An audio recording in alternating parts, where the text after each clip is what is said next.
I was microwaving leftover lasagna when the envelope slid through the front door. Cream-colored, heavy paper, my name handwritten in perfect cursive. Rachel Monroe. No return address. I didn't even sit down, just opened it one-handed while texting my sister about Friday night. It took less than 10 seconds for everything I believed in to shatter. Because inside was a wedding invitation with his name on it. Ethan James Walker and Olivia Ann Carter invite you to celebrate their union. My husband, the man I'd been sharing a bed with for 7 years, the man who kissed my forehead this morning, the man who called me babe just 2 hours ago, was getting married to someone else in 2 weeks. I read it 3 times before I remembered to breathe. The lasagna was bubbling in the background. My phone buzzed with a meme. Somewhere down the block, a dog barked like the world hadn't just ended. I stood there, barefoot on the tile, staring at those names. Not even my worst nightmares were this creative. I didn't scream, didn't throw anything, didn't even cry. I just folded. Like something inside me turned off. Like my body was still standing, but my soul had walked away.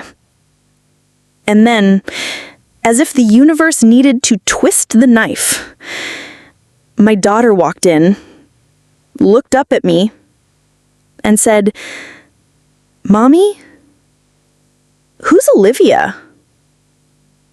That was the moment. Not when I saw the invite, not when I realized he'd lied, not even when I Googled the venue.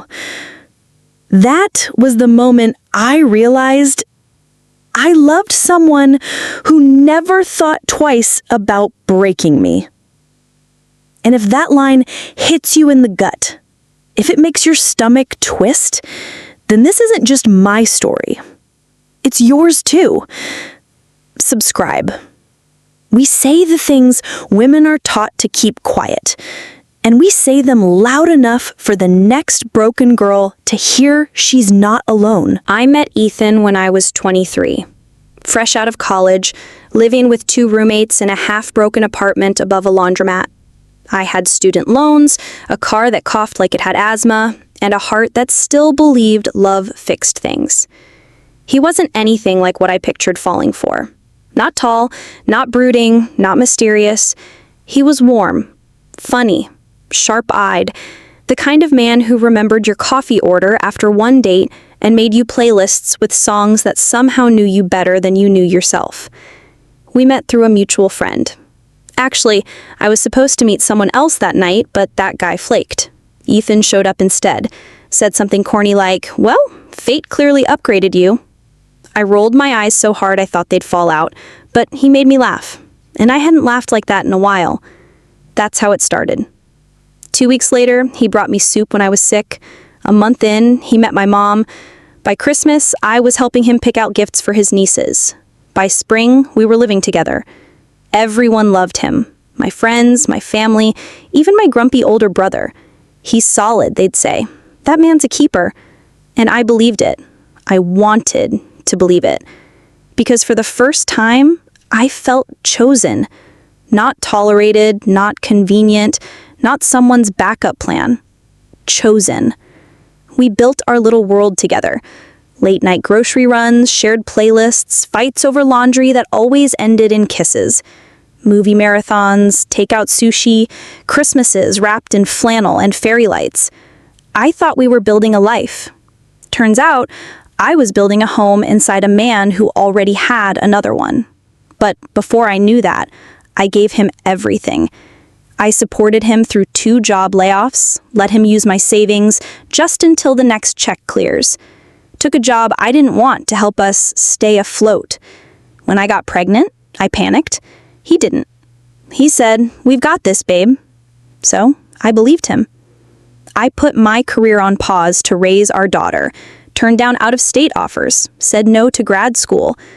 I told myself it was love, that this was the sacrifice you make when you're building something that lasts. The world saw us and said, "You two are goals. Instagram perfect, date night selfies, birthday surprises, #blessed." But what no one saw was me crying in the shower so he wouldn't hear, or the way he started zoning out when I talked about my dreams, or how I started laughing quieter, dressing simpler, apologizing more.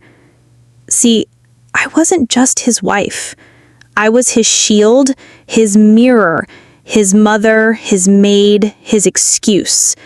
I carried both of us, not because he asked, but because I thought love meant folding myself smaller and smaller until he could breathe easier.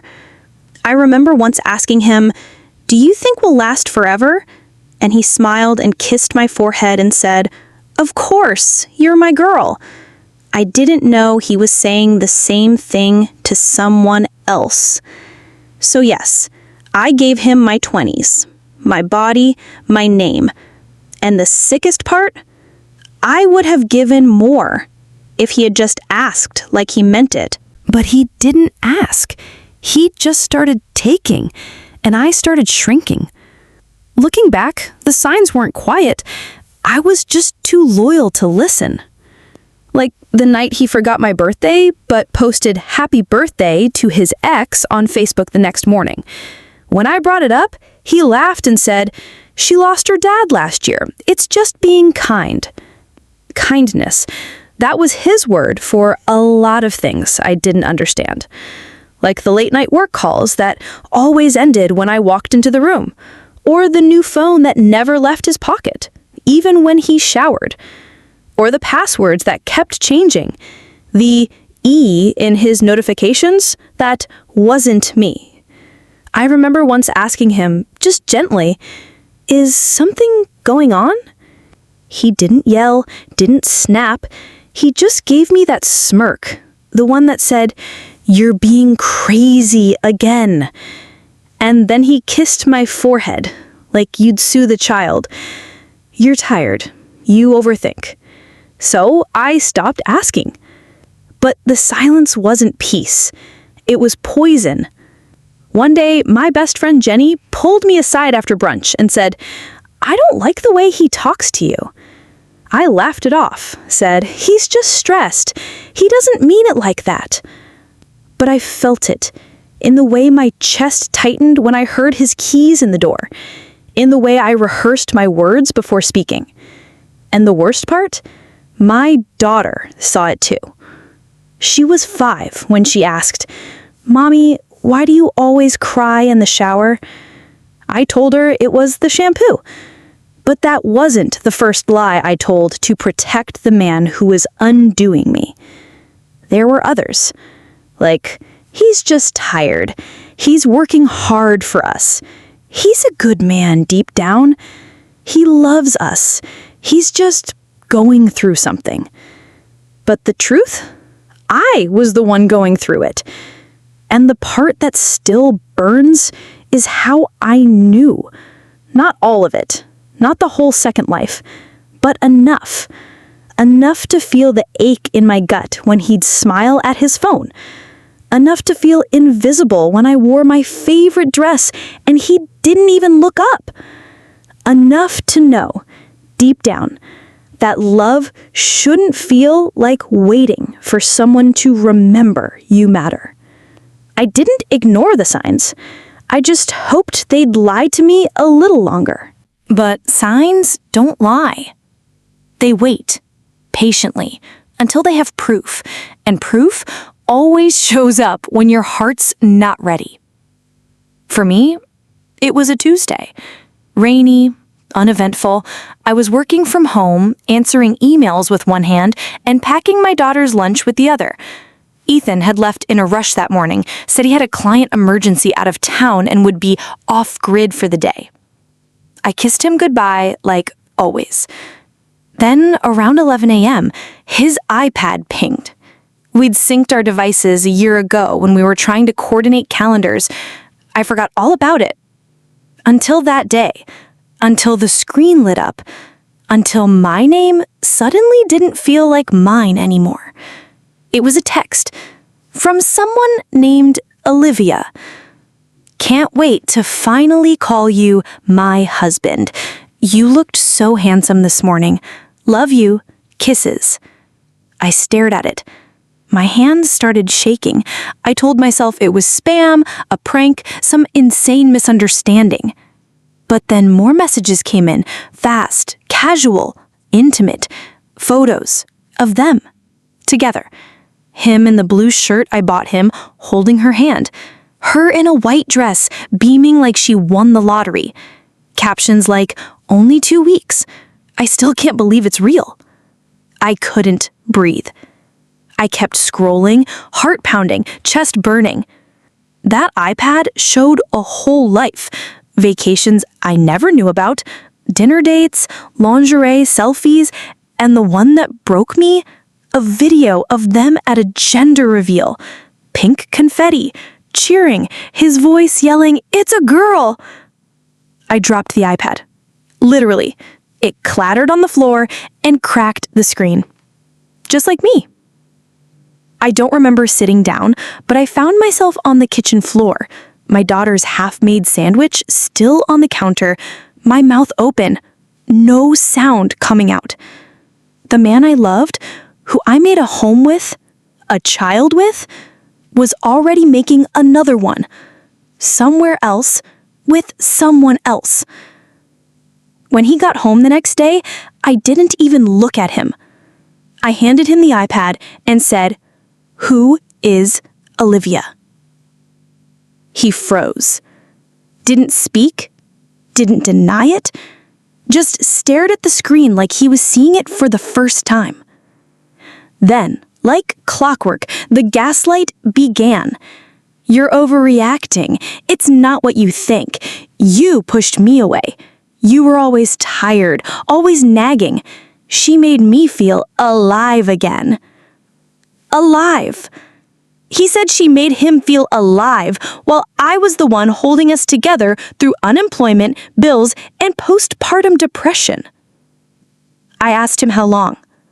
He said, a couple years. A couple years. He'd been building another family behind my back for half our marriage. I asked him if our daughter meant anything to him. He said, of course she does, but this just happened. It didn't just happen. There were hotel receipts, love letters, ultrasounds, restaurant selfies with dates months before he told me he needed space. And then came the worst part. He blamed me. Said I made him feel invisible. Said I stopped being fun. Said I changed. Of course I changed. I became a mother. I took care of a house, a child, and him while he played make-believe with another woman. I wanted to scream. I wanted to throw every dish in that kitchen. But I didn't. I stood there, staring at the man I once thought would carry me through life, and all I saw were exit signs. That night, I told him to leave. He didn't fight, didn't cry, didn't beg. Just packed a small bag and walked out like he was going to the gym. No, I'm sorry. No explanation. No goodbye to our daughter. And the next morning, I woke up to a text from his mom. Quote, I hope you can find it in your heart to forgive Ethan. These things happen. These things happen. As if betrayal was a flat tire or a missed appointment. And then the silence came. Friends stopped calling, mutuals took sides, mostly his. Some didn't want to get involved. Others said, you'll be okay, Rachel. Just focus on your daughter. But I wasn't okay. I wasn't even present. I was somewhere between heartbreak and horror. Not because he cheated, but because I realized how long I'd been alone in my own marriage. You don't just lose the man, you lose the dream, the years, the self you gave away. And when it's all said and done, you're not left with closure. You're left with you. Just you, staring at a kitchen that still smells like garlic, holding memories that now feel like lies, and wondering how the hell someone could look you in the eyes every day and still live a second life behind your back. After Ethan left, the house didn't feel empty. It felt haunted. Haunted by the sound of his shoes at the door that would never come, by the drawer he never closed right, by the space in the bed where his body used to leave a warm dent. I thought I'd feel anger, rage, fury, but what I felt was nothing. A numbness so thick it sat on my chest like a wet blanket. I went through the motions, brushing my teeth, packing lunches, responding to "Are you okay?" with that same fake smile, but inside, I was gone. I stopped eating. I couldn't taste anything anyway. I stopped sleeping. The silence at night got too loud.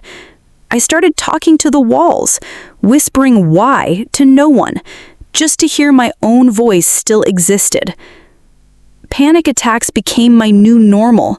I'd be loading the dishwasher and suddenly feel my throat close, my hands tremble, my vision blur. My daughter would find me on the kitchen floor more than once, eyes wide, whispering, "Mommy!" I tried to shield her from it, tried to keep my pain quiet. But children aren't stupid. They feel everything, even the things we don't say. She started waking up at night, asking for him, started drawing pictures of our family. Only now, there were 2 houses, one with just us, one with him and a new woman. One night after I tucked her in, she asked, "Mommy, was I not enough to make Daddy stay?" I smiled so she wouldn't see me crack. And then I locked myself in the bathroom and sobbed into a towel. Everyone had advice. My mom said, "Just pray." My friend said, "Move on, you're young, you'll meet someone new." Someone even told me, "At least he didn't hit you." At least. As if emotional betrayal was a paper cut compared to a bruise. As if being gutted slowly was somehow more survivable. But grief doesn't have categories, and mine bled through everything. My confidence vanished. I second-guessed every decision, every memory, every instinct. I stopped trusting people, stopped trusting myself. I even texted him, more than once. Nothing angry, just, "Do you miss her? Was any of it real? Are you happy?" He left me on red. I called once, he answered, said, "Don't do this, Rachel," and hung up. He got to move on. He got to be loved again. He got to erase me and keep the parts of me he liked. And I was still here, still bleeding, still staring at the ghost of a marriage that ended without a funeral. I stopped wearing my ring, not because I was ready to let go, but because it started to burn, like it knew, like it had always known. Some nights, I'd wake up and swear I felt him beside me. Other nights, I'd forget what his voice sounded like, and that somehow hurt worse. But the worst moment, the absolute worst, was the day my daughter looked at a photo of our wedding and asked, "Mommy, why do you look so happy?" I couldn't answer her, because that girl in the photo, in the white dress, laughing like forever was real, she died. He's moved on, but I'm still here, still bleeding. And just when I thought the bleeding might stop, he twisted the knife. It was a Sunday afternoon. I had just come back from the grocery store, bags still on the counter, when my phone buzzed. A text from an unknown number. No words, just a photo.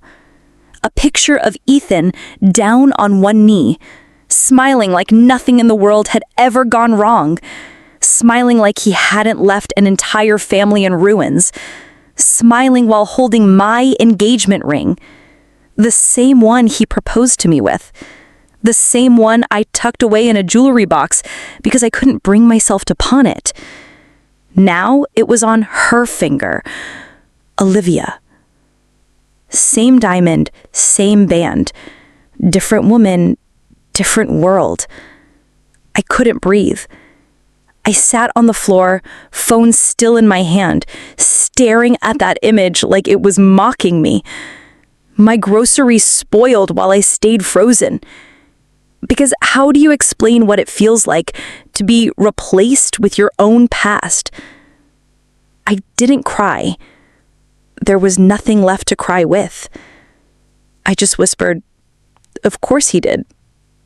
Then came the funeral.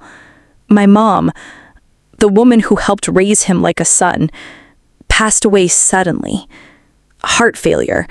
No warning. She adored him, called him her bonus boy, believed in his good. He came to the funeral, and he brought her, Olivia. Wore a black suit, held her hand, introduced her to people like she belonged. She even had the audacity to say, "Your mom was lovely. I'm sorry we didn't meet sooner." I smiled, because I wasn't about to scream in front of a casket. But inside, I broke in half. He stood 5 feet from the woman who taught me to forgive, and he didn't even flinch. Didn't stay for the burial, didn't speak, just placed a single lily down and left. And later that night, when I logged onto my social media, he had deleted me. Every photo, every post, every memory. As if I had never existed. As if our entire life was a phase, a warm-up before his real beginning. That's when I knew. This wasn't heartbreak anymore. It was a burial. That's when I stopped loving him and started loving my peace. It didn't happen in some dramatic way. There was no big speech, no glow-up montage, no look at me now revenge outfit. Just one morning, I woke up, and I didn't think of him first. I got out of bed, brushed my teeth, tied my hair up, and realized the ache in my chest wasn't screaming anymore. It was just quiet. The kind of quiet you get after a long storm, when the ground's still wet, but the air finally feels clean. That was the beginning of my return. Not to love, not to dating, just to me. It started with tiny things. A walk without checking my phone, a deep breath that didn't turn into a sigh, a laugh that didn't feel stolen. I didn't post cryptic quotes. I didn't block him or rage text or seek revenge. I just stopped feeding the wound.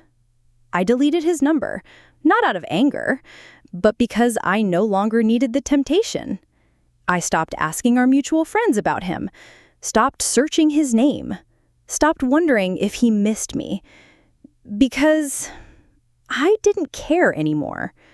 Not in a bitter way, but in that soft, gentle, I have better things to hold kind of way. I started journaling again. Not for closure, for clarity. I wrote letters I never sent, prayers I never prayed out loud. I cried into the pages, screamed into them. And somewhere in all that ink and ache, I found her again. The girl who used to sing in the car. The girl who danced barefoot in the kitchen. The girl who dreamed too loud, loved too hard, and trusted too easily. She wasn't gone.